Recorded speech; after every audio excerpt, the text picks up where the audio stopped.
Je disais ceci.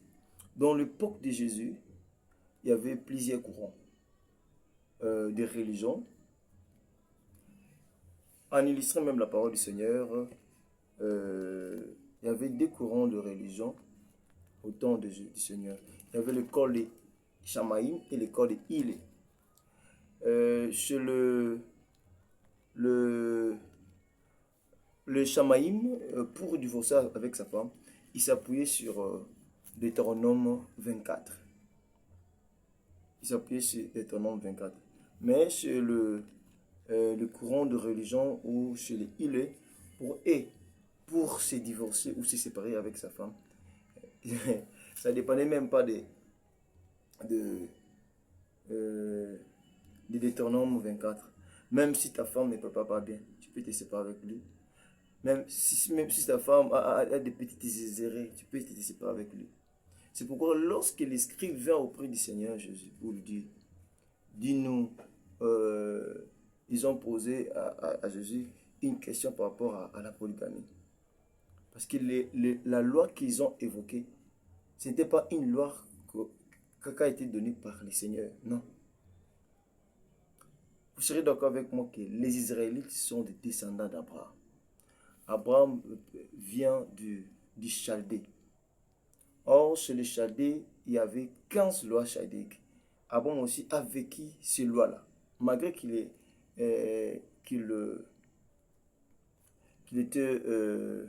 suivait le Seigneur, mais il a vécu aussi euh, les 15 lois chaldéiques.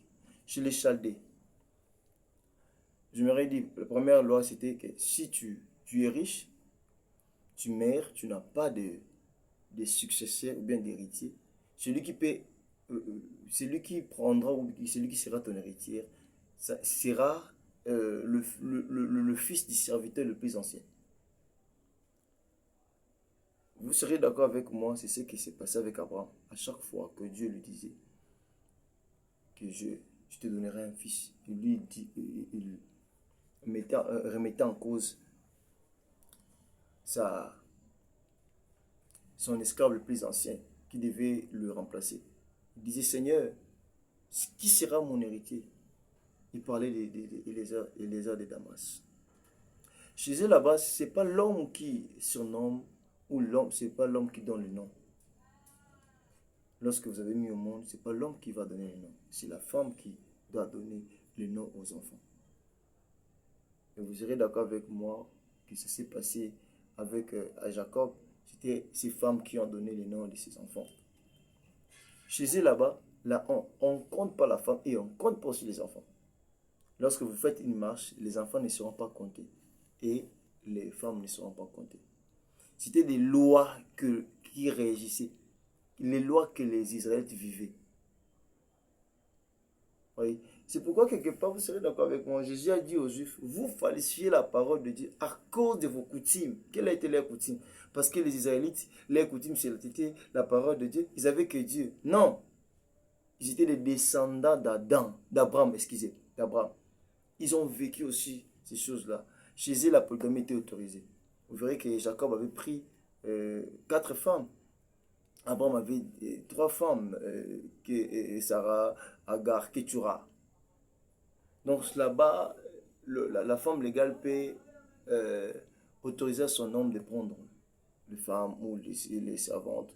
Donc si vous avez les servantes de ta femme, elles sont aussi tes femmes. C'était ça la loi euh, que Abraham euh, a vécu chez les Chaldées.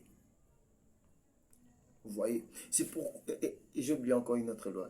Là-bas, c'est pas le fils qui choisit ou qui fait un choix par rapport au mariage, mais c'est les pères qui doivent faire un choix pour lui. C'est pourquoi vous serez d'accord avec moi. Ça s'est passé avec Abraham. Il a voulu, il a cherché la femme pour son fils. C'est lui qui avait fait un choix. Vous voyez, c'est ça. Et si vous mariez une femme, ça fait, ça fait que vous avez trouvé l'amour ou vous n'êtes plus en vie. Et la femme là ne partira pas en dehors de votre famille. Si tu as des filles ou des petits frères, tes petits frères doivent l'apprendre. C'est pourquoi ils ont posé la question au Seigneur Jésus-Christ. Seigneur Jésus-Christ. Maintenant, il y a eu 7 frères qui ont pris une seule femme. Et les 7 frères-là ont trouvé la mort. Maintenant, à la résurrection de toutes choses, la femme-là sera à qui? C'est pourquoi Jésus les a répondu en disant qu'au commencement, il n'en était pas ainsi. Au commencement, il n'y avait qu'un seul homme et une seule femme. Donc, pour dire que Jésus avait déjà, il a répondu à cette question de la polygamie. Ce n'était pas une loi venant de Dieu. Parce que plusieurs disent que Salomon a vécu dans la polygamie, et Abraham et David, et tous étaient dans la loi, dans le régime du péché de la mort. Ils entendaient la venue de Jésus, parce que c'est Jésus c'est par lui qu'on a reçu la rédemption. Vous voyez? Donc, pour dire que la polygamie, elle est biblique, mais elle a existé dans quel régime? Tout celui qui vit dans la polygamie est dans la loi de la mort, dans la loi du péché ou dans le régime du péché de la mort. Christ a répondu à cette question. Donc, Jésus-Christ, c'est lui le modèle par l'excellence. C'est lui le modèle par l'excellence. On doit le suivre. Il a dit, ceux qui sont venus avant moi sont des voleurs, des brigands. Et moi, je suis venu pour que les brebis aient la vie, qu'il ait en abondance. Pour dire que la polygamie, elle a existé, mais dans quel régime? Celui qui vit dans la polygamie, il est dans le péché. Que Dieu vous bénisse. Si vous avez des questions, vous pouvez poser. Nous allons répondre à la lumière de l'Écriture. Que le Seigneur vous bénisse.